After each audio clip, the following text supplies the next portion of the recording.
Check, check, check,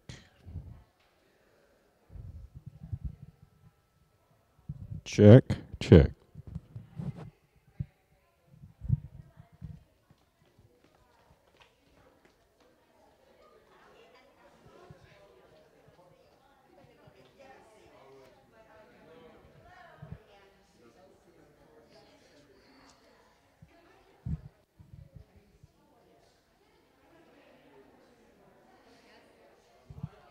So that's why I always say whenever they're ready, just signal me because that means I switch to the piano.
Good afternoon, beloveds.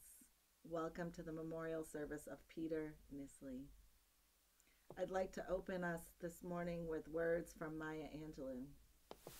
When a great tree falls.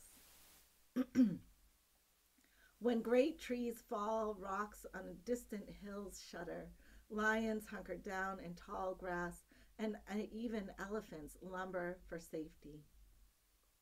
When great trees fall in forests, small things recoil into silence, their senses eroded beyond fear. When great souls die, the air around us becomes light, rare, sterile. We breathe briefly. Our eyes briefly see with a hurtful clarity. Our memory, suddenly sharpened, examines, gnaws on kind words unsaid, promised walks never taken. Great souls die in our reality, bound to them, takes leave of us. Our souls, dependent upon their nurture, now shrink, wizened. Our minds, formed and informed by their radiance, fall away. We are not so much maddened as reduced to unutterable ignorance of dark, cold caves. When a great soul dies, after a period, peace blooms, slowly and always irregularly. Spaces fill with a kind of soothing electric vibration. Our senses restored, never to be the same, whisper to us. They existed. They existed. We can be and be better, for they existed. May it be so.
Hello, I'm Alex, Eleanor's husband. In In December of 1882, while visiting Paris, distinguished psychologist William James received word that his father's ill health had further deteriorated back at the family home in the U.S. As he awaited further news, William wrote the following letter, which arrived a day too late. Darling old father, we have been so long accustomed to the hypothesis of your being taken away from us, especially during the past 10 months, that the thought that this may be your last illness conveys no very sudden shock. You are old enough, you've given your message to the world in many ways, and will not be forgotten. You are here left alone, and on the other side, let us hope and pray, dear, dear old mother is waiting for you to join her. If you go, it will not be an inharmonious thing. Only, if you are still in possession of your normal consciousness, I should like to see you once again before we part. Meanwhile, my blessed old father, I scribble this line, which may reach you though I should come too late, just to tell you how full of the tenderest memories and feelings about you my heart has for the last few days been filled. In that mysterious gulf of the past into which the present soon will fall and go back and back, yours is still for me the central figure. All my intellectual life I derive from you, and though we have often seemed at odds in the expression thereof, I'm sure there is a harmony somewhere, and that our strivings will combine. What my debt to you is goes beyond all my power of estimating. So early, so penetrating, and so constant has been the influence. As for us, we shall live on, each in his way, feeling somewhat unprotected, old as we are, for the absence of the parental bosoms as a refuge, but holding fast together in that common sacred memory. We will stand by each other and try to transmit the torch in our offspring as you did in us. And when the time comes for being gathered in, I pray we may be as ripe as you. As for myself, I know what trouble I've given you at various times through my peculiarities. And as my own boys grow up, I shall learn more and more of the kind of trial you had to overcome in superintending the development of a creature different from yourself for whom you felt responsible. I say this merely to show how my sympathy with you is likely to grow much livelier rather than to fade, and not for the sake of regrets. As for the other side, and Mother, and our all possibly meeting, I can't say anything. More than ever at this moment do I feel that if that were true, all would be solved and justified. And it comes strangely over me in bidding you goodbye, how a life is but a day and expresses mainly but a single note. It is so much like the act of bidding an ordinary good night. So, good night, my sacred old father. If I don't see you again, farewell. A blessed farewell.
Hello, everybody.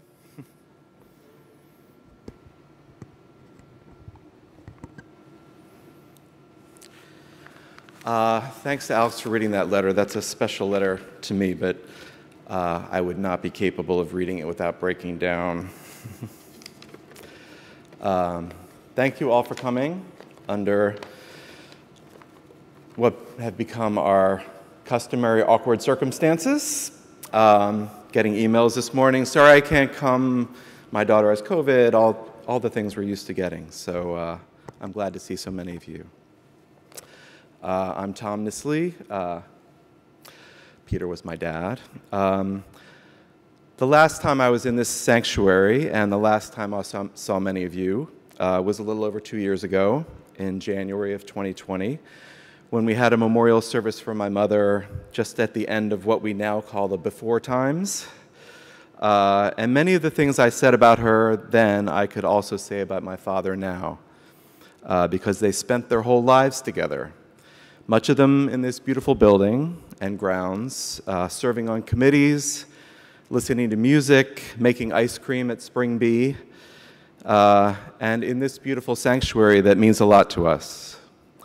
I'm going to talk a little bit about his life, and then my sister Eleanor will speak as well, and we'll also hear from two of his NIH colleagues, Jim Pong, who is here with us, and Wieland Kies, who has sent a message from his home in Leipzig, Germany. Earlier this week, we had another service for both of our parents in their hometown of Mount Joy, Pennsylvania, in the heart of Pennsylvania Dutch country. For us, growing up here in the Maryland suburbs, that was a bit of a mythical place, with farms and once in a while horses and buggies when you passed an Amish family. But it was also a real place because we would visit my dad's mom there quite often. And it's the place almost all our history goes back to. In the Mennonite cemetery where we buried them on Wednesday, we found the tombstones for my great-grandfather, a Mennonite bishop, and my great-great-great-grandfather, a Mennonite minister, who were both named Peter Nissley. It goes way back. The cemetery is a couple of country blocks away from Nissley Road, which is the site of the Nissley farm that was founded by a Swiss immigrant, I think before George Washington was born. My mom's dad ran the hardware store in town, and a few blocks down on Main Street, my dad's dad ran the Nissley Funeral Home, where my dad grew up, and where he parked cars for funerals, and as family legend has it, played hide and seek in the coffins with his sister Sally. There are a lot of family legends. There's my two grandmothers talking about their babies on the way who became my parents while playing bridge. There's a photograph of our parents together at a toddler birthday party, and one from much later in their swimsuits as teenagers, which we just discovered recently. They both played trumpet in the marching band, and there was a page in their high school yearbook that played a large role in our household mythology. It was the class will page, in which various qualities in the graduating class were bequeathed to students in the following class. And on that page, it was decreed that Connie Lane, the valedictorian of the class of 1954, would bequeath her braininess to Pete Nissley, who turned out to be the valedictorian of the class of 1955. But as another equally notorious yearbook page put it, Pete Nissley was studious and bashful and not interested in girls. So it was a few years yet before they became sweethearts. Dad was an Eagle Scout, and he marched in Eisenhower's inauguration as Mount Joy's Boy Scout representative. He was the county tennis champ in high school, and he rode the bench on the basketball team that went to the state championship. And in recent years, to his bemusement, he was inducted into the Donegal High School Hall of Fame for both sports. And if there was a contest for deepest dimples in the county, he likely would have won that too. He went on to major in chemistry at nearby Franklin and Marshall, and then went to med school at Penn, where he roomed with three fellow F&M grads known to their landlady as the Four Dutchmen, a nickname that stuck as they stayed lifelong friends. And after a few years back and forth between Bethesda and Baltimore, where he did his internship at Johns Hopkins, he settled in not too far away at Building 10 on the NIH campus, where he ran an endocrinology lab for 3 decades, researching, in a phrase I heard many times without really knowing what it meant, insulin-like growth factors.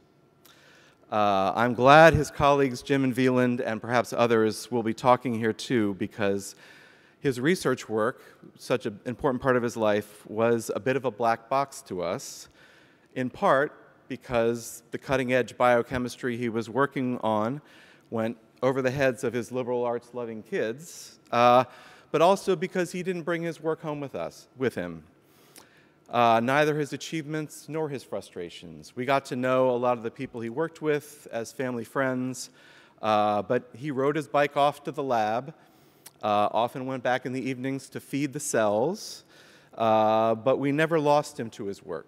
He was always present for us. What he was for us was a kind presence that I'm sure you all know. Who took us camping with our mom, often in the most inclement weather, and on long summer road trips in our unair-conditioned Volvo station wagon. He loved Faulty Towers and Washington Week in Review and grocery shopping and lobster nights and oyster stew and ossobuco and Russian novels and the outdoors and arena stage and ACC basketball.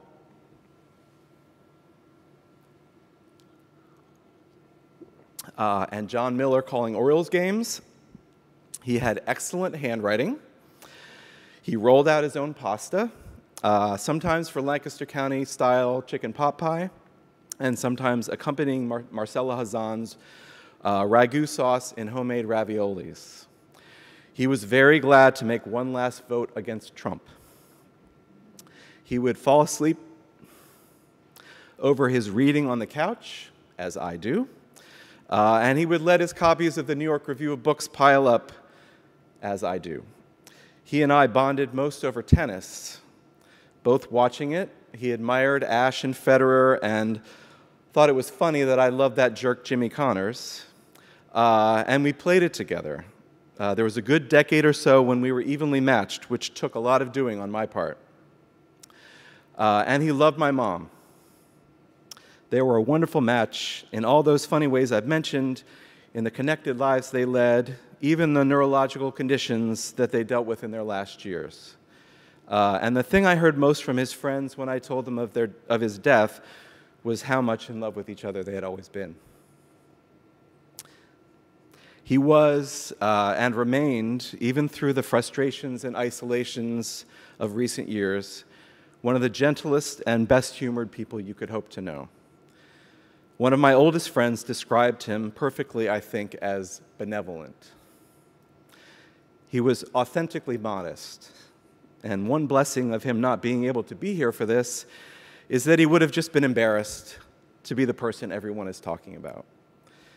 He never wanted to be the center of attention, but he loved laughing in appreciation of those who did. The thing I always think of, one of my best friends growing up, Pete Nelson, another NIH kid, would come by traditionally on Christmas Day, come in the door and just chaotically take over our lives. And as soon as he stepped into the door, my dad would just start laughing because he loved people with big personalities that he was happy to be the quiet one. But on the rare occasions when he took the floor, he was a droll storyteller with superb timing. I can't remember him ever raising his voice with me, or anyone else for that matter, even when he took me out for a driving lesson in the NIH parking lot, and I immediately broke the key off in the ignition, and we had to walk home in the middle of winter. About 10 years ago, my folks, in their usual deliberate way, made a well-thought-out decision that they were going to move out to Seattle, where our family is, which also put them relatively close, at least longitudinally, to my sister Eleanor in Los Angeles as well. We helped them downsize here, and Eleanor drove them across the country in 2013, and I'm sure it wasn't easy to leave their family and friends in Maryland and Pennsylvania behind. But we were very glad to have them close to us for their last years. They found a Unitarian church nearby, and my dad became one of my best customers at the bookstore I opened soon after they got moved out there. One of my favorite things we found when we were going through their things in his apartment was a 2-page handwritten list of books that he wanted to read, and it was everything: literature, science, history, current events. He was curious about everything. His last year was spent in COVID lockdown, which would have driven my mom crazy. I'm glad she missed that, but she would have been fascinated by the science of it. But it never broke his benevolence. And many of us were able to enjoy weekly video chats with him and a few rare in-person visits when we had the excuse of a doctor's appointment. There's a photograph I'm glad I took of our last outing together, and I'm sure it's one of the ones that was cycling through before the service started. That I took from our last outing together. When I took him for a checkup in the hospital across the street, he was alert and comfortable and spiffy in a sweater vest my mom had designed and knit. And it was such a beautiful sunny day, which doesn't happen very often in Seattle in March, that I wheeled us the long way home through the park. He had a mask on, and he wasn't able to say much at that point, but you can see in that photo that kind softening in his eyes that let you know how glad he was to see you. And I think we all knew that look well. Thank you. My sister Eleanor is going to talk next.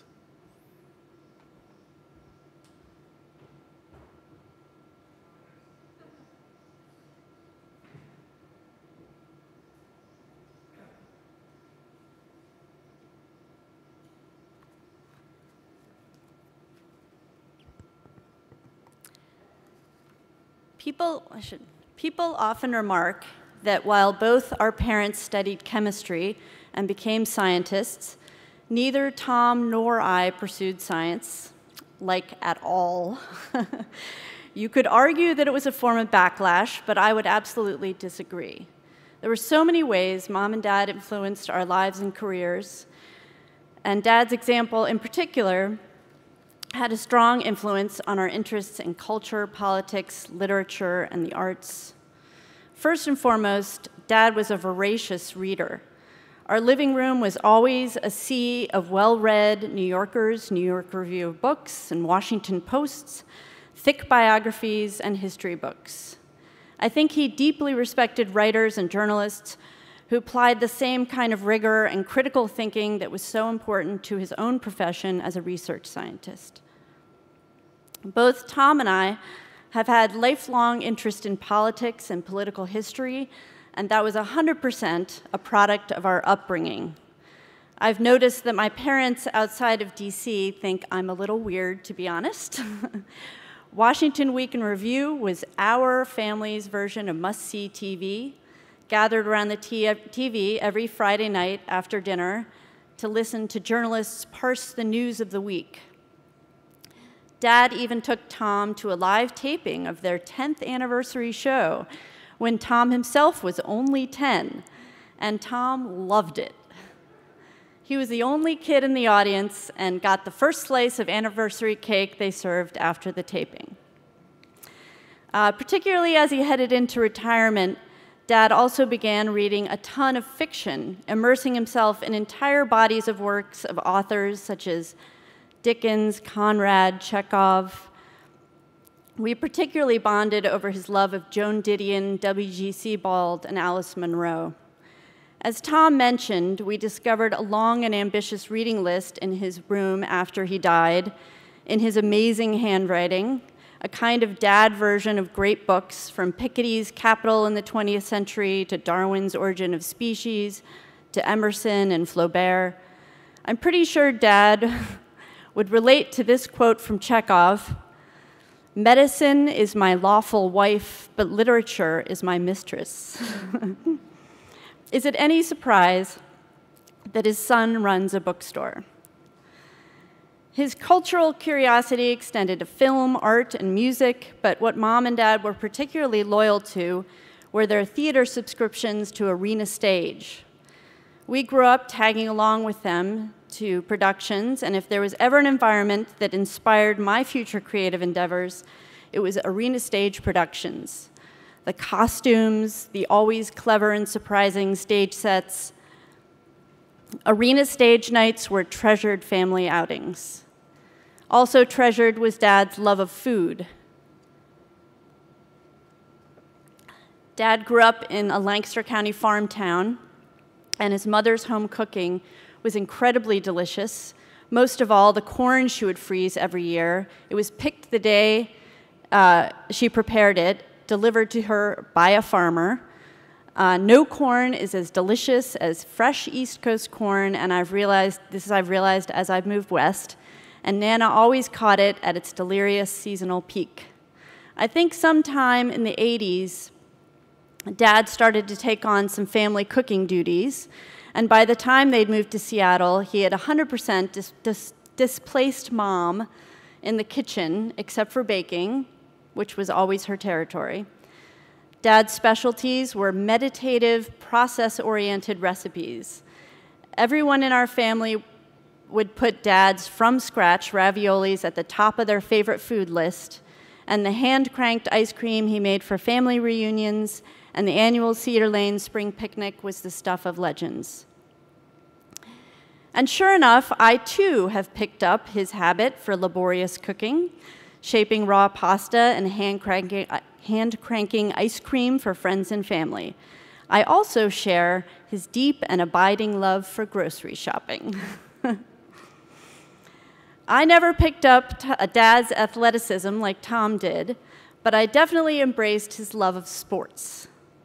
1994 was the last time that I lived in the same city as Mom and Dad, and the main topic Dad and I discussed on our long-distance phone calls was sports. We grew up with Orioles on the radio, John Miller doing the play-by-play. Dad would drive us to games at Memorial Stadium, despite the fact that his children were contrarians who followed our grandfather's beloved Red Sox rather than support Dad's preferred local team.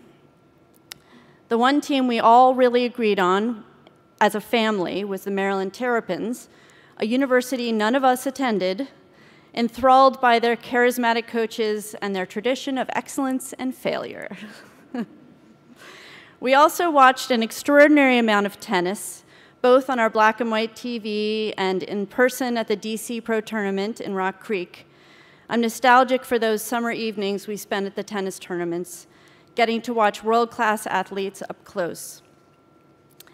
I wish I'd had the chance to watch Dad play when he was the county tennis champ in high school, an accomplishment he dismissed by pointing out that he lived in the only town with tennis courts. Our childhood summers were shaped by Mom and Dad's love of road trips and camping.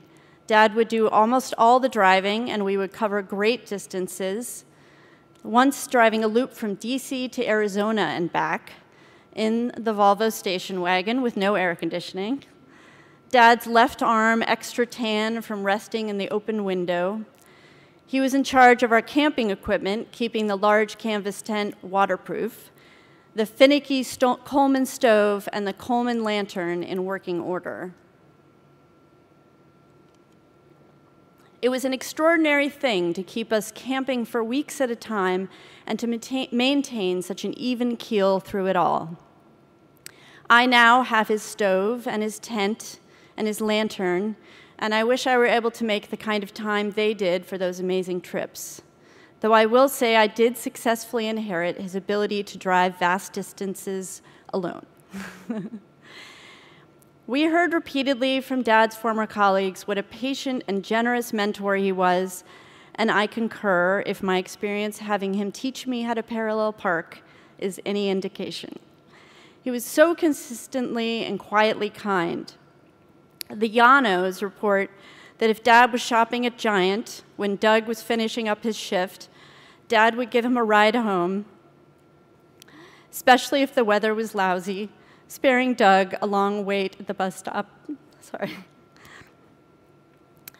I remember Dad once returning from shoveling out a neighbor's car after a snowstorm, guffawing that a neighbor had called him a, quote, good Christian, a statement that amused him because at that point he was a Unitarian and would have self-identified as a secular humanist, but I think good Christian was a very good description of him.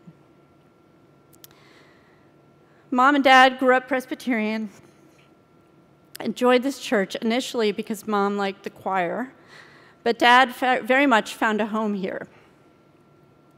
Ken McLean's erudite sermons, the opportunities for community service, the strong musical tradition, and the beautiful grounds were all incredibly important to Dad. When they moved to Seattle, they immediately joined a Unitarian church that most resembled Cedar Lane. And when Dad was too disabled to travel to the Unitarian church, he loyally attended the meetings of the Secular Humanist Discussion Group every Sunday morning in his building. Thank you again to Cedar Lane for being so important to our parents and our family. Jim Pong will be next.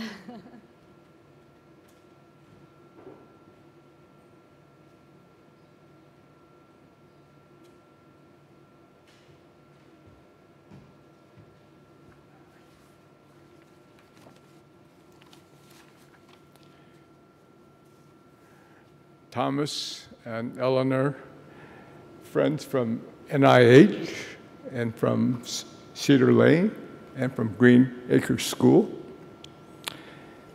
Peter and I have known each other since the early 1970s. We were both members of the Metabolism Branch, National Cancer Institute of the National Institutes of Health. And our wives were both faculty at Green Acres School. Peter and I were similar in age. He was older by a few months. And we shared similar socio-religious roots from which we both had emigrated. But importantly, we knew the Nissley family as a family, and we were very close because of the double bonding that we had. And you heard the stories about Peter and Connie growing up in Mount Joy. And they were just 1 year apart, and I think Connie was ahead by a year.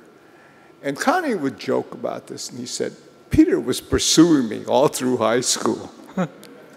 And Peter said, would get his little wry smile and said, I thought it was the other way around. But I first met Peter when we had finished our stint as Yellow Berets, a somewhat two-edged sobriquet for those who had been commissioned in the public health service to serve our obligations to the doctor's draft. The chief of the Metabolism Branch, Tom Waldman, had agreed to form an endocrine section to encourage us to stay. And Peter joined this section, and we formed the non-immunologic portion of the Metabolism Branch. We worked on our own projects, but we worked together to organize journal clubs and seminars focusing on endocrinology and metabolism. Peter's scientific accomplishments have been summarized by Władek Lopociński and can be found in the NIH archives of the Director of Intramural Research. But I will focus on our friendship and family bonds. For 20 years, Peter and I had labs in what was the 3B corridor of Building 10. We would have lunch together in the 3B conference room. And there we would discuss the problems of the world. The 70s and 80s were eventful times. In Washington, global events seemed like the news of the hometown news. And in the 1970s, the ending of the Vietnam War, the Watergate scandal, and in the 1980s, the AIDS crisis, Iran-Contra, Ronald Reagan, the emergence of the Macintosh, Glasnost, and Perestroika. And through all these somewhat heated discussions and reactions, Peter always showed passion and compassion. But also he manifested great equanimity. He never lost it, even when when the discussions were heated. The best example was when there was a fire in our shared storeroom, and the somatomine, multiplication stimulating activity, which he had carefully purified but kept frozen in a -60 freezer in that storeroom. The freezer was charred, but the purified MSA had thawed, but it was still good. He assayed it and found it was even more potent than before. And so he laughed and said, well, I guess our purification methods write-up will have to include passed through the fire. Peter was a formidable tennis player, as they have mentioned. And I had the chance to watch him play and also to hear the testimonial of Bob Smith, who was my clinical associate and who was a tennis partner of Peter's. And according to Bob, Peter did not rely on a powerful forehand or backhand. He would accurately place the ball with a spin so that it would just be out of your reach. And so Peter knew his strengths and also had the strategy to use these strengths to great advantage. Peter and Connie were great parents with talented children. Eleanor was an artist, is an artist, and had put that talent to good use in renovation, as a renovation architect in Los Angeles. And Thomas, as a teenager, impressed everyone with his detailed knowledge of batting averages and RBIs for the entire major league players since the beginning of time. The encyclopedic recall paid off when he won $235,405 in Jeopardy! And the popular TV quiz show, and later another $100,000 coming in second on the Tournament of Champions. According to Thomas, this changed my life. The winnings allowed him to quit his editing job, author a number of books, and to set up a bookstore in Seattle. For many of us enclosed in the magic circle of the Nissleys, the Nissleys made the winter solstice holiday special. Coming from German-Swiss tradition, they baked Stollen, which is a yeast bread containing dried fruit, candied nuts, citrus peels, spices, and Peter would hand deliver on Christmas Eve. Accustomed to this treat, we would wait up for the arrival of the Stollen, since we were sure that Santa would never arrive until the Stollen had come. But Connie and Peter moved to Seattle to be near Thomas and Eleanor. Sadly, Connie passed away in late 2019, and I had heard that Peter was not doing well. And for that spring break of 2020, Sarah and I, with Tom's logistical help, had planned a trip to see Peter in Seattle. We bought tickets to LA and from LA to Seattle. But sadly, the pandemic shut down all the flights. And I feared that this may be the last chance to have a reunion with Peter. He and I talked over the phone, but we never saw each other again. So, dear Thomas and Eleanor, we loved your parents very much, and we'll greatly miss them.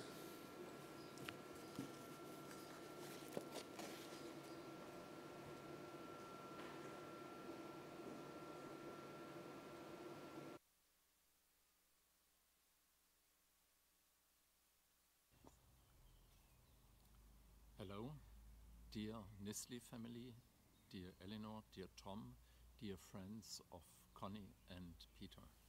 I'm Wieland Kies, one of many Peter's postdocs.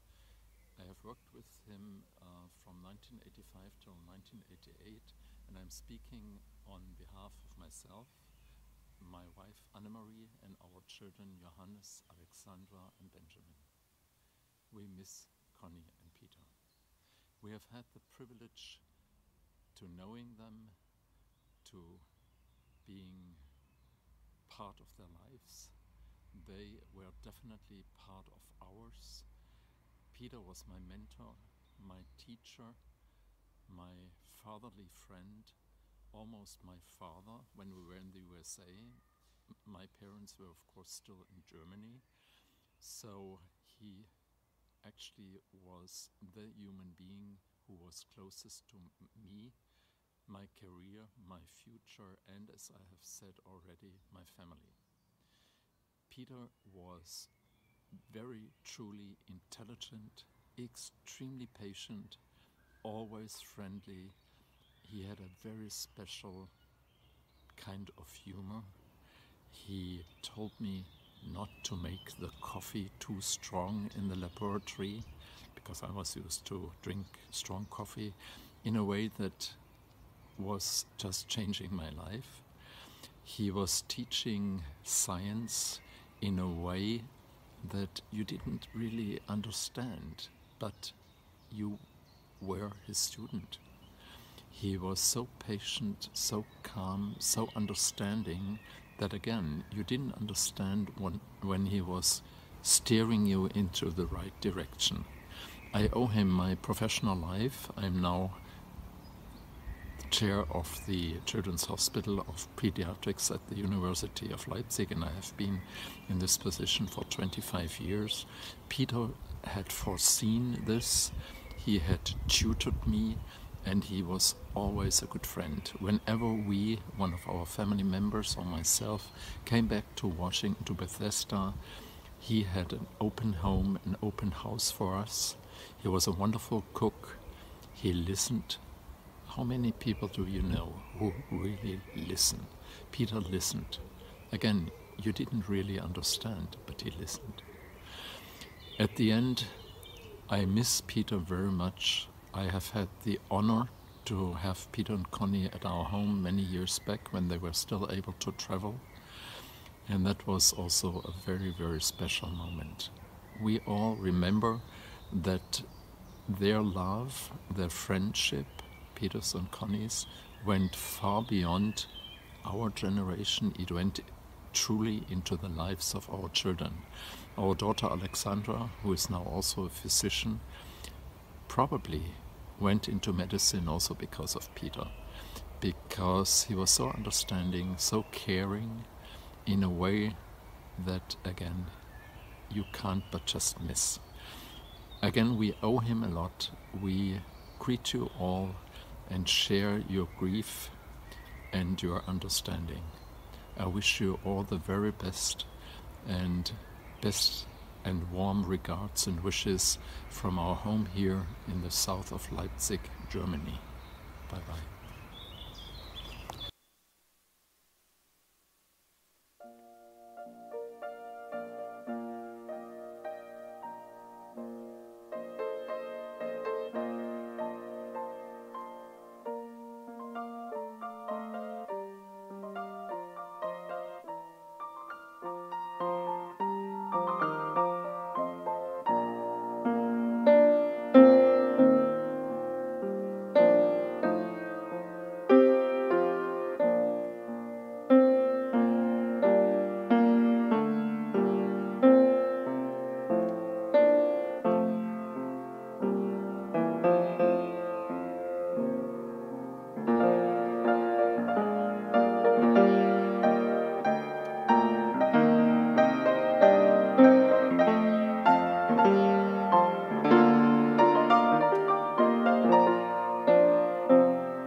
Thank you for that beautiful music, and thank you all for being here today.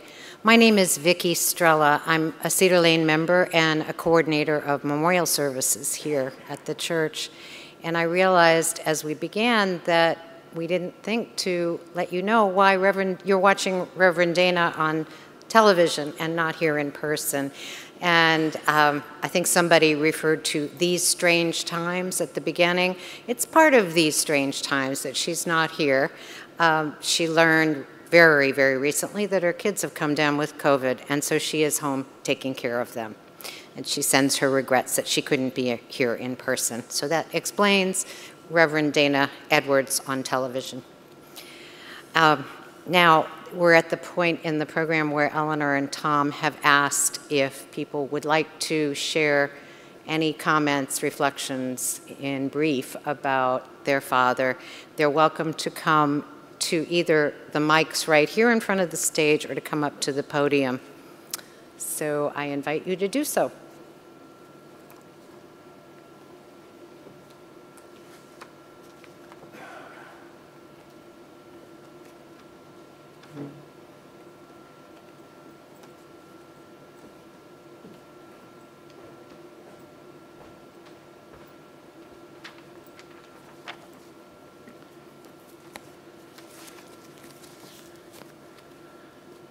Never talked with a mask.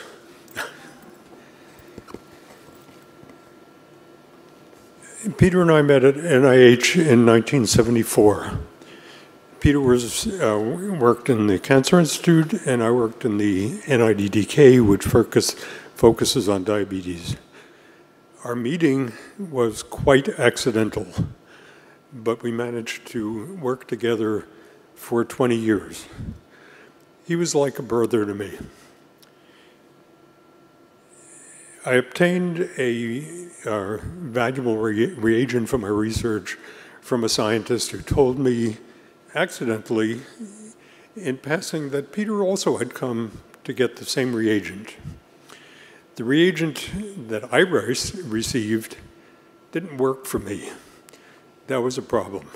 So I decided to call Peter and see how his experiment had worked. Peter had used the reagent actually from another scientist, and it worked. He decided that we should test both reagents since our assays were different. Peter's reagent was good in his assay and in mine. We realized that's the way science should be performed. We decided immediately that our labs will work together after that, which lasted for about 20 years. We immediately brought our labs together for one day every week to discuss everyone's experiments. The fellows in both labs were excited. That included Wieland. This went on for the whole 20 years. We had many key results, publications, many presentations. Peter and I were always co-authors on everything because that's the way it worked. All the fellows in both labs had been excited by meeting all of their colleagues.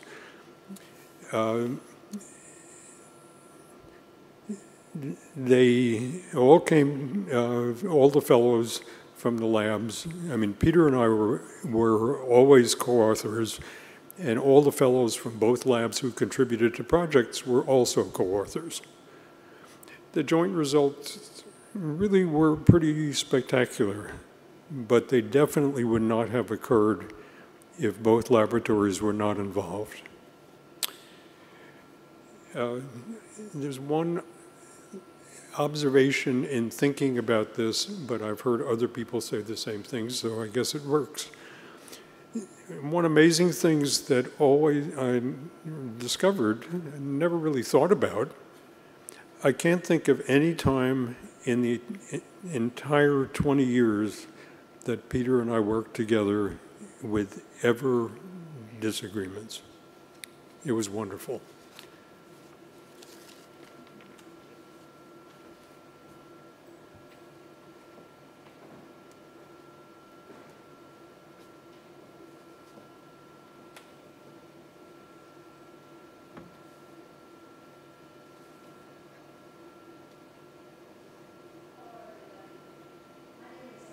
Fratz. Can you hear me? Okay, Ann Fratz. I was a longtime colleague of Connie. We both worked together for many years at Green Acres. And she was a dear friend, and I got to know her husband. And at one point, they invited my husband and myself to go camping with them up in Pennsylvania.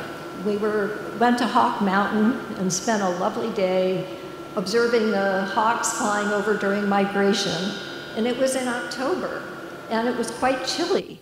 And at night, we got our tents and set them up, and Peter had made a delicious beef stew. And he knew enough about scouting, and he remembered all the things about scouting and how to start a fire.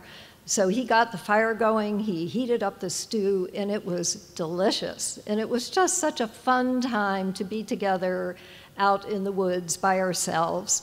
And it was topped off with a delicious apple pie that Connie had made. So it was just a fabulous experience and a wonderful memory of a great family.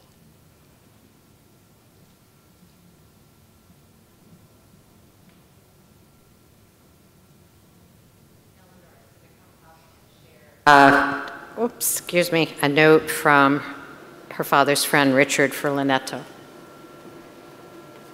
Sorry, I'm back. Richard Furlanetto worked with Dad in the 90s, and he lives in New Mexico, and he couldn't come, but he sent me some thoughts that he wanted to share. So this is the voice of Richard Furlanetto. I first met Peter in 1978 at a Fogarty conference on growth factors that he helped to organize. We both remained interested in what became known as the IGFs, insulin-like growth factors, I know that much, and how they worked. In 1994, I spent 6 months on sabbatical in Peter's laboratory, where we investigated the use of the then newly described yeast 2 hybrid system to study IGF receptor function. This led to a long and productive collaboration with Peter and members of his lab, in which I consider to be one of the high points of my scientific career. One could not hope for a better collaborator than Peter. He was supportive, insightful, and generous. When our first 2 hybrid attempt failed, Peter strongly encouraged me, or was that insisted, to try another system, which did prove successful. Discussions with him never failed to provide new insights and ideas on how to proceed. His observations were usually spot on. Although Peter was an excellent scientist and a great collaborator, the thing I will remember most about him are his personal qualities. He was kind and considerate of others. In all the years I worked with him, I never saw him lose his temper or have a harsh word about others, except when his beloved Orioles made a bonehead play. The long list of scientists who trained in Peter's laboratory and consider him a friend and mentor are a testimonial to both his scientific expertise and his personal attributes. He had genuine concern for those who trained with him and worked to make sure that their interests and contributions were recognized and to help them with their careers. We will all miss Peter, but we'll cherish our memories of our times with him.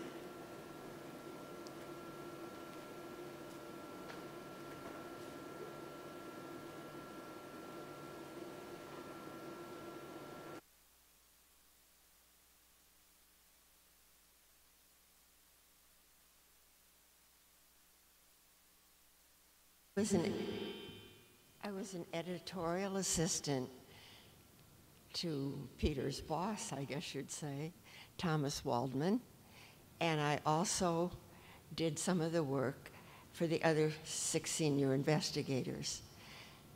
Now that I hear how much Peter loved to camp and go away and cook, I don't know how he had time to be so faithful at work and so kind to everyone. But in the year 2001, when I was almost through working at NIH, I needed some extra leave due to a surgery that didn't go right. And he gave me a week's leave. That meant a lot to me. And in 2012, I lost someone close in my family.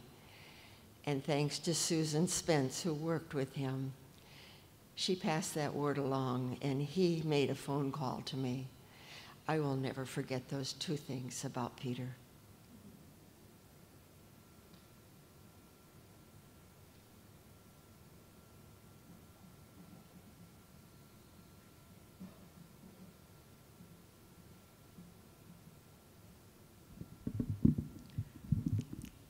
I'm Judy Schaefer, a longtime Cedar Lane member, and I only knew Peter and Connie here at Cedar Lane. I had no idea about their impressive careers. To me, I always think of them as sponsoring the ice cream social that we had. I think it was after Spring Bee. They were such a big part of Cedar Lane for me in that respect.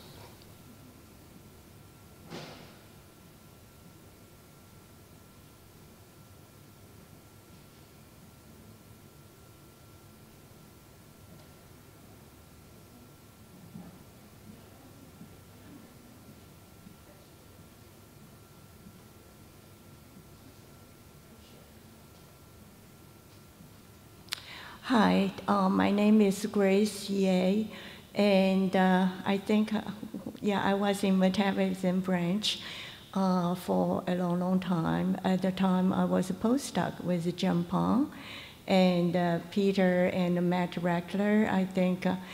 And then Peter, I think a lot of things, as Thomas mentioned, and Jim mentioned the stolen and the Christmas, and Peter go to buy the fantastic cook. I've been lucky enough to have many occasions with the Nestleys. And I remember in morning, weekend, and he will be waiting in line before the Trader Joe open.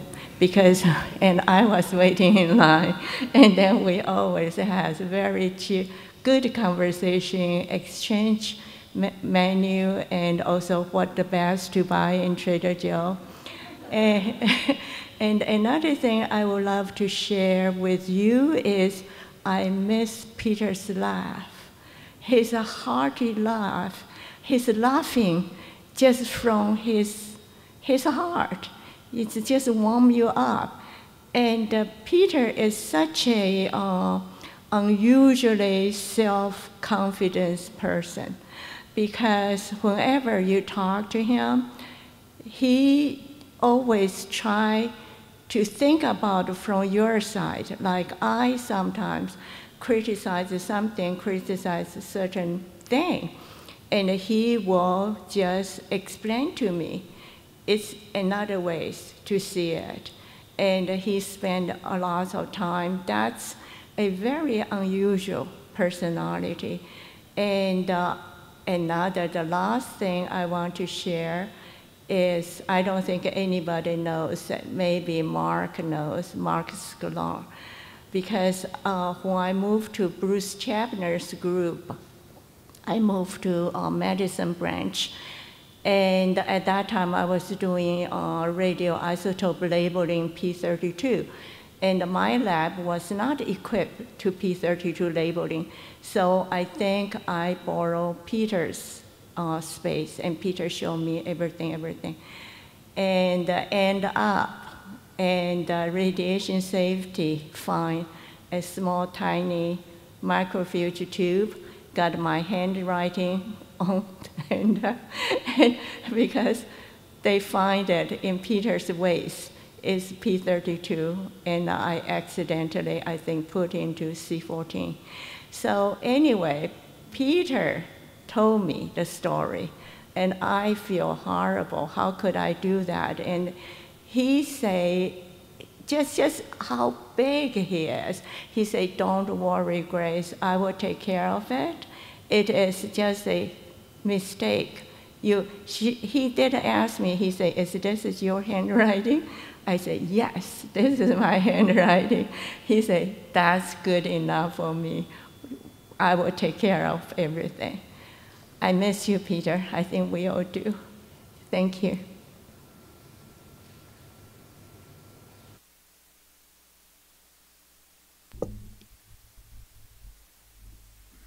I invite you now into a moment of prayer and silent reflection, breathing in and breathing out, centering yourself where you are, being in this moment. Eternal source of all being, in whom our individual selves do find beginning and end, we give thanks for the life of our friend and spiritual companion, Peter Nissley, for the works of his hands, for the thoughts of his mind, for the aspirations of his heart, and for the affections of his spirit. Let his name be inscribed into the tree of life. May our moments of memory bring us not only an awareness of the nobility of his life, but also the self-knowledge that we too belong to the passing tide. Help us, therefore, in the light of his life, to seek life while it may be found, not tarnishing our brief moments with malice, bitterness, or wrongdoing, but setting our gifts on higher purpose. May we see this purpose plainly and build upon it, that the best within us may come to shine forth in our lives until we live as truly as we want to live, and our deeds are the answers to our prayers. May it be so, and blessed be.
Beloveds, I will leave you with these words from Jan Richardson, Blessing for the Brokenhearted.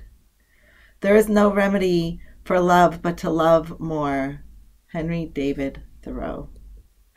Let us agree for now that we will not say the breaking makes us stronger, or that it is better to have pain than have done without this love. Let us promise we will not tell ourselves that time will heal all wounds, when every day our waking opens them anew. Perhaps for now it can be enough to simply marvel at the mystery of how a heart so broken can go on beating as if it were made for precisely this. As if it knows the cure, the only cure for love is more of it, as if it sees the heart's sole remedy for breaking is to love still, as if it trusts that its own persistent pulse, its rhythm of blessing, we cannot begin to fathom, but will save us nonetheless. Go in peace, loving still. May it be so.